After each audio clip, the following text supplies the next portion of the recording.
আলাইকুম, কেমন আছেন সবাই? আশা করি সবাই ভালো আছেন এবং আপনারা ভালো থাকবেন এই কামনা সবসময় আমি করি। তো আজকে আপনারা নিশ্চয়ই বুঝতে পেরেছেন যে আমি আপনাদের সঙ্গে কি শেয়ার করতে চলেছি। এই যে আমি দেখেন এই ডাটা নিয়ে আজকে আমি বসেছি। এই ডাটা নিয়ে বসে এই ডাটাগুলো যখন আমি ছুলতে বসেছি, এটা তো রান্না করার জন্য ছিলতে হয়।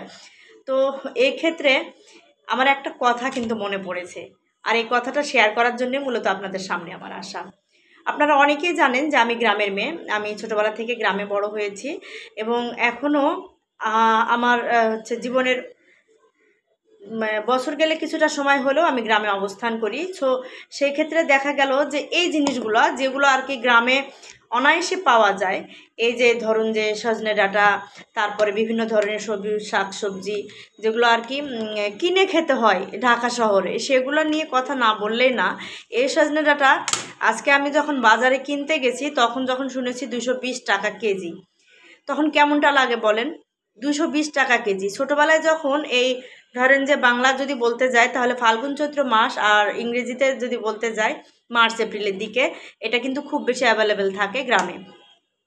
তো দেখা গেল যে গ্রামে যখন নিজেদের গাছে যখন এই সজনে ডাঁটাটা হতো, তখন 2 থেকে 3 দিন যখন একটু খাওয়া হতো আয়েশ করে, তারপরে কিন্তু এটা অরুচি ধরে যেত।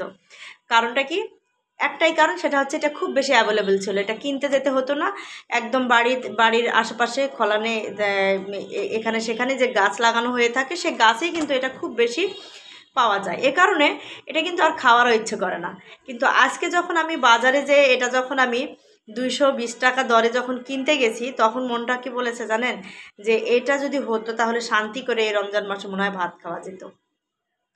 আজকের এই ভিডিওটা থেকে আমার একটা জিনিসই অনুভব করলাম আমি, যে যখন আসলে আমাদের প্রাপ্যতার ভিতরে থাকে না, বা যেটা আমাদের সামনে যেটা সহজলভ্য না, তখন কিন্তু সেটার প্রতি কিন্তু আমাদের একটা আকর্ষণ বৃদ্ধি পায়, সেটার প্রতি একটা আমাদের চাহিদাও বৃদ্ধি পায় এবং মনটা ব্যাকুল হয়ে ওঠে সেটার জন্য। তো এই সজনে ডাঁটার আজকে বাজার পরিপ্রেক্ষিতে আমি বলবো যে নিজের জীবনটাকে ঠিক এভাবেই আমাদেরকে গড়ে নিতে হবে। ঠিক যেমনটি এই সজনে ডাঁটা, যে এটার সহজলভ্যতা যেমন আমাদের রুচির তারতম্য ঘটিয়ে থাকে। সহজলভ্যতা, যদি দাম বেশি দিয়ে কিনতে হয় দেখা গেল যে রুচি হয়, আর যখন দাম দিয়ে কিনতে হয় না তখন রুচিতে আর আসে না। আমাদের জীবনটাকে ঠিক এমনভাবে গড়তে হবে, চাইলেও যেন আমরা সহজে অন্যের কাছে অ্যাভেলেবেল না হই।